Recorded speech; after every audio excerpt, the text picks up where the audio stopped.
control economies, and even head national militaries. With these many responsibilities, it's understandable that it is in a country's best interest to give their first citizen the best security money can buy. Among the many presidents, world leaders, and heads of state that are constantly surrounded by jaw-dropping security details, here are some of the most heavily guarded rulers of all time.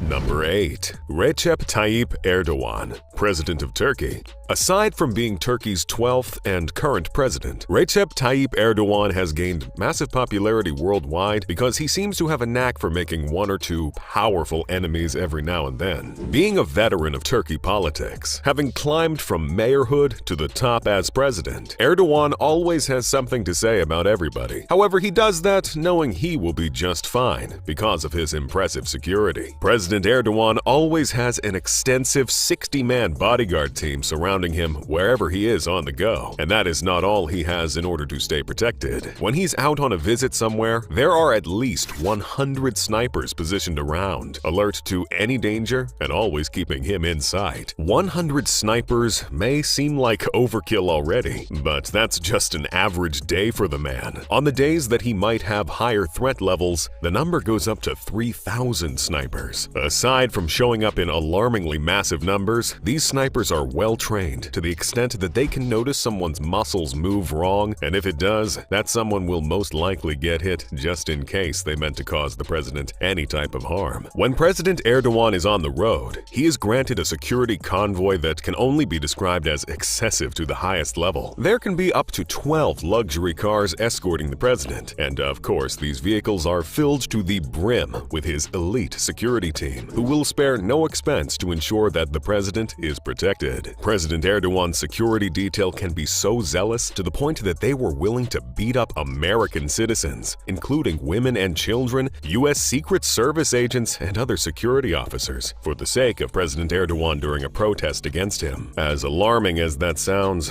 it was not the only time this Turkish president's security detail would cause an international incident. Like their charge, the team members are not all too concerned about crossing anybody in order to achieve their sole goal, which is keeping Erdogan safe. This played out once again when Erdogan's security team clashed with Bosnia's border police because the former blatantly refused to hand over their weapons. Another thing you have probably figured out at this point is that President Erdogan's men are as well armed and deadly as they are zealous. They use weapons like the Turkish-made Yavuz 16 weapons and the MPT-76, what the Turkish call the National Infantry Rifle. The Yavuz 16 is the gun of the Turkish armed forces, and nearly every security officer in the country, including Erdogan's bodyguards. The MPT-76, or the National Infantry Rifle as it is fondly called, has an effective range of up to 600 meters and is capable of firing 600 rounds per minute at a muzzle velocity of 800 meters per second. With all that heat, Erdogan's security is packing enough power to take down a small army. It also helps that they are willing to do anything to protect their country's #1 citizen.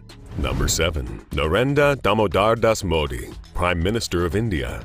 Although India still remains a third-world country struggling to earn a place among the world powers, the country is actually doing a lot better than you might think, to the point that current Prime Minister Narendra Modi spends a whopping $48 million and are typically armed with concealed handguns. On rare traditional occasions that could pop up, the agents wear safari suits to blend into the environment. As it turns out, Special Protection Group officers not only dress like Special Operations Commandos, they are just as well armed. Their equipment includes ultra-modern assault rifles, dark visor sunglasses with inbuilt communication earpieces, gloves, bulletproof vests, elbow pads, and knee pads. When the Prime Minister moves around the country, several roads are fully blocked for hours to let his massive convoy through. His convoy includes sophisticated vehicles that can ensure his protection, like the customized armored variants of the standard 2015 BMW 760L wheelbase sedan. This vehicle is mainly used to transport Modi himself. It features at least 2 Mercedes-Maybach S650 guards, 3 armored BMW 7 Series sedans, 4 armored Range Rovers, and at least 8 to 10 BMW X5s, 6 Toyota Fortuners or Land Cruisers, and at least 2 Mercedes-Benz Sprinter ambulances. A Tata Safari electronic countermeasures car also accompanies the convoy to counter guided and radio attacks. And besides that, there are many more escort vehicles, all serving a necessary military function. The vehicles that carry Modi and his entourage are certified with VR7 in the BRV 2009 ballistics protection ratings and can defend their occupants from anything ranging from landmine blasts to machine gun fire. That alone should be enough. But there are even more additional security upgrades added to Modi's vehicles. These upgrades include undercarriage armor 3 inches thick, multi-layer laminated glass, and armor plating on the doors, roof, body pillars, front footwell, and rear bulkhead. The vehicles are also fitted with run-flat tires that can run deflated for kilometers and advanced heat sensors to ward off missiles and bombs. In the same vein, the fuel tanks are sealed with Kevlar to prevent explosions. Vehicles like Modi's Mercedes Maybachs have their interiors turned into gas-proof chambers that can ensure fresh oxygen supply to its occupants in cases of chemical and biological attacks. Other features that have been reportedly added to the cars in the Prime Minister's convoy include an intercom system that enables easy communication between the passengers and the driver, an alarm system, a fire extinguisher with a temperature sensor, irritant gas sensors to warn of dangerous gases in the passenger area, and compartments to carry 2 machine guns in the center console. As you would expect, not only are the roads made safer with extra vigilance when Modi is traveling, when India's Prime Minister travels by air, he makes use of the Air India One, the code name given to any aircraft carrying the President, Vice President, or the Prime Minister of India. These flights are operated with 2 customized Boeing 777-300ER aircrafts that bear distinct national markings. The aircrafts were built in the United States, using a similar design to Air Force One, the official aircraft used to transport the U.S. President. Additionally, for domestic flights, Modi and his team have the option of shuffling between 4 14-seater Embraer 135 aircrafts and 3 customized 46-seater Boeing Business Jet BBJ 737s that feature VIP cabins. Proving yet again that he will go to any length to ensure his safety, Narendra Modi once used an Indian Air Force Lockheed C-130J during his visit to Sri Lanka, an aircraft more suited for waging war than protecting lives. Securing the Prime Minister during air travel goes beyond transporting his team in luxurious aircrafts. It also involves using helicopters to patrol the skies, scouting for any danger. Various helicopters, including 6 new Mi-17 V5s, have been approved by India's Defense Ministry for this purpose. The Mi-17 V5s, amongst a lot of impressive functions, have advanced avionics, onboard navigation systems, and night vision devices. The SPG has also fitted their helicopters with armor plating and more durability to ensure the passenger's safety. Just in case you are already hyped up and planning to send in an application, you should know that the SPG does not directly recruit personnel. Recruits are instead drawn from enlisted ranks of the Central Armed Police Forces and Railway Protection Force. Personnel from these services may apply for deputation to the SPG and will undergo rigorous physical and psychological assessments as well as enhanced security screening. Deputation to the SPG usually lasts 5 years, but may be extended at the director's discretion. Since the inception of the Special Protection Group, it has become public knowledge that the agents are ready to jump in front of any danger that comes knocking, all in a bid to protect their charge. In fact, they must have, because the SPG officers so far have been awarded 43 President's Police Medals for distinguished service and 319 police medals for meritorious service. All that tech, skill, and bravery is presently only reserved for Prime Minister Narendra Modi, as he is the only SPG protectee.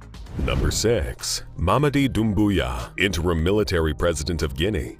The previous president of Guinea, Alpha Condé, might have made an appearance on this list if not for the fact that his well-trained security personnel could not stop the coup d'etat that took him out of power. After he was overthrown, Alpha Condé's position was taken over by Mamadi Doumbouya, a lieutenant colonel in the army. He now serves as the country's interim president. In a rather shocking turn of events, it turns out that President Doumbouya was personally groomed by the previous president from the rank of corporal to become the head of the Special Forces Group, an elite military unit created by Condé himself. But before Condé was ousted from power, he went out of his way to revamp the military. The budget spent on his plan for a deadlier and better trained security force was estimated to be about $119 million in 2005, 2.9% of the country's GDP. And although the 2006 defense budget was way less, at an estimated $30 million, a lot of money was still spent on the military. Condé got the military back to their barracks, redeployed some battalions to their territory, territory and retired some 4,000 soldiers. He increased budgets, intensified the administration's militarization, and became more demanding when it came to recruitment. The creation of the Special Forces, an elite battalion that was financed directly by the presidency, was a response to Condé's need to strengthen and professionalize his army. It also received the blessing of foreign partners, who believed that this unit would be able to fight drug trafficking and terrorism. Unfortunately for Condé, he was unknowingly putting things in motion for his own downfall. Speaking on the creation of the Special Forces, a member of the former government team confirmed that Alpha Condé created an extremely well-armed monster. The team of about 100 qualified and well-trained soldiers, including Colonel Doumbouya, who led the Special Forces unit, had been training abroad since 2010 and were privy to intense American special ops exercises. It was this same team that helped Doumbouya overthrow Condé and take over as president. To this day, the team members remain loyal to the military ruler and are, of course, in charge of his safety. They are tasked with protecting him against potential threats, like supporters of the previous regime. Like most of the military that Condé so generously funded, Doumbouya's Special Forces group is fully armed with tactical armor, towed artillery, anti-tank artillery, rocket launchers, air defense guns, and missiles. They are well-versed in reconnaissance and have attack helicopters at their disposal. The military unit is, as we have found out, well-trained and well-equipped for their duties, and their most important duty right now is keeping interim President Mamadi Doumbouya safe, making him one of the most safeguarded presidents in history.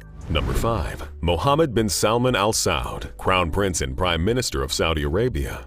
Being the Crown Prince and Prime Minister of one of the biggest exporters of oil in the world is definitely enough reason for Mohammed bin Salman Al Saud to keep tight security around himself, and the prince does just that. With a net worth estimated to be over $13 billion, Mohammed bin Salman definitely sits as one of the most influential people in the Arab world, and with so much power comes the need to protect himself. Over the years, news has spread like wildfire that the prince might have a huge target on his back due to several reasons, and one of them is the fact that he was tied to the brutal murder of journalist Jamal Khashoggi. Before he was named Prime Minister of the oil-rich nation of Saudi Arabia, Prince Mohammed bin Salman served as the Minister of Defense. During his time in this position, he made some radical changes to the Saudi army, and with his safety and protection being a key focus. With his authority as the Crown Prince and role as the Minister of Defense, Mohammed bin Salman took sole control of all Saudi Arabia's military and security agencies. Using the excuse of improving their capabilities and performance, the prince wrestled and took over control of some of these agencies from other royal family members and brought them under a single new body called the Presidency of State Security. He also implements are responsible for different aspects of the president's safety. The total strength of the unit is more than 8,000 men, organized into 7 groups, totaling 36 squadrons. Each subgroup and individual is saddled with a unique mission pertaining to the protection of the president. Back when Xi Jinping visited Hong Kong for its 25th anniversary of returning to Chinese rule on the 30th of June last year, there was an unprecedented level of security for the president that involved machine guns placed around the city, ballistic briefcases, and a very long motorcade. During the event, the Chinese ruler was escorted by elite officers from a VIP protection unit, formerly known as G4, along with his personal bodyguards from the Central Security Bureau, and they were all armed to the teeth. Some members of the security detail were equipped with lightweight ballistic briefcases that could convert into fold-out bulletproof shields or blankets to provide protective coverage within a matter of seconds. They were also reported to have had machine guns disguised as briefcases, so they could take immediate heavy action in the event of danger. The president was moved around with a very long motorcade that had about 50 police vehicles, and each vehicle was present anytime Xi Jinping had to be on the move. Xi Jinping himself was seated in a bulletproof 4-door Hongqi sedan, a luxury Chinese car that has been used by leaders of the ruling Communist Party from the time of its founder Mao Zedong. To add a nice, secure finish to it all, there was also a government helicopter riding along for aerial protection against airborne attackers. All traffic lights were blocked so that the motorcade did not have to make any stop during the trip and inadvertently become sitting ducks for would-be attackers. Seems like a lot to ensure the safety of one man, but at least it is certain that the president of China never has to look over his shoulders in fear.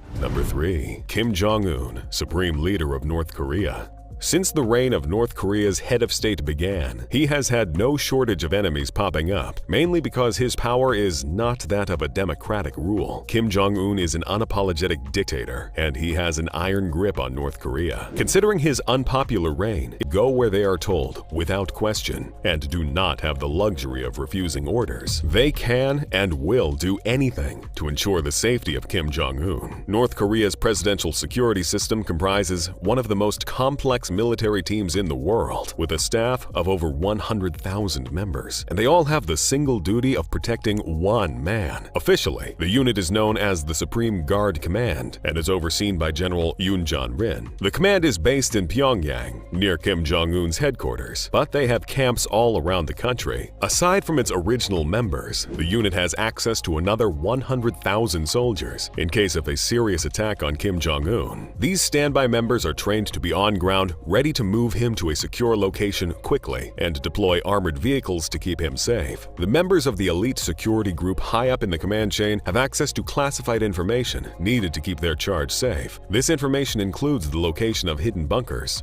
Fees were spent on the Beast. Not a beast, the Beast. The Beast has been referred to as the safest. Well, while the protection of the previous president, Barack Obama, and his family cost the country about $16 million a year, Trump's time in office raised the bar to a staggering $29 million. That alone was enough to knock over some records, but it gets even more astonishing. In 2017, the U.S. Congress budgeted a whopping $120 million for the protection of Donald Trump and his family. Now, you are probably wondering just how Trump managed to splurge $120 million on security, and you are about to find out. To begin with, the elite Secret Service in charge of protecting the then president had more than 7,000 elements, like the different units and personnel, all perfectly coordinated and ready for any situation that might have threatened the life of Trump. Of course, these elements did not cost no small bills, hence the overwhelming protection fees. A significant part of the protection fees were spent on the Beast. Not a beast, the Beast. The Beast has been referred to as the safest limousine in the world, and I couldn't agree more. The limo comes with 5-inch thick armor plating, 5 layers of bulletproof glass, 8-inch thick doors that vacuum seal the interior just in case of any chemical attack, heavy-hitting guns, Kevlar tires, and steel rims that can drive with full function, even if the tires are popped. The Beast's fuel tank is well insulated so that it cannot explode or leak, and the interior has its own oxygen tank, just in case of a chemical emergency. In the trunk of this magnificent car is a firefighting system, tear gas and smokescreen systems, a full medical kit, and bags of the president's blood type just in case he needs a transfusion. With all these, Trump still had a lifeline that is a direct, secure line to the vice president and the Pentagon. Regardless of where he is headed, the presidential motorcade always consists of more than 30 vehicles a trip, and you will most likely not find a grander entourage. At the head of the entire motorcade, there are usually a few normal police cars or bikes from the local area, tasked with clearing the air and making sure the coast is clear. Right behind the police cars and bikes are the pilot cars that clear the way in the area. They are usually located directly in front of the president's vehicle, and they act as a buffer between the outside world and the little safe bubble that the president exists in. The lead cars are the next in the convoy, and they comprise of the Beast and its replicas. Usually there are just 2 lead cars, named the authentic Beast and a replica, but there is no limit to the number of lead cars the president needs. Donald Trump developed the strategy of adding replicas of the Beast to his convoy to serve 2 purposes. One, to throw off any potential attackers, and to transport any other VIPs that the president may have. Next in line is a halfback that rides behind the president and carries his security detail. If there is only one halfback, which there rarely is, then it is probably chock full with the CAT, the counter-assault team. These guys are the main security detail that travel behind the president, and it is their duty to contain the situation if the motorcade is ambushed. Riding behind them is a van called the Watchtower that has little antennas on the top to disable any sort of electronic devices from going off. Along with that is an ID car to identify any threats and communicate with other members of the motorcade, especially the vehicles at the head of the convoy, and the pilot vehicles to make sure no threats lie ahead. Riding right behind the ID car is a hazard mitigation unit that looks like a black ambulance and is fully equipped equipped to deal with any sort of biological hazards. It more or less functions as a roadrunner that creates a secure network between everyone in the motorcade and the outside world. Of course, there is also an ambulance that rides in the back of the motorcade, ready to assist in any sort of medical emergency, obviously prioritizing the president. At the far end of the convoy sits the rear guard that protects the back of the motorcade. The entire entourage travels with the president everywhere he goes, whether it's a lunch date or a trip to a foreign country. Aside from the vehicles in his entourage, there are a ton of other vehicles and aircrafts used solely for Trump's security, like Air Force One, which he rode guarded by two F-35 combat forces, the Marine One and the Ground Force One. Other units involved one way or another in protecting the U.S.'s #1 citizen include K-9 units, emergency response teams, snipers, motorized units, and special operations teams that carry out orders for the sake of the president's safety.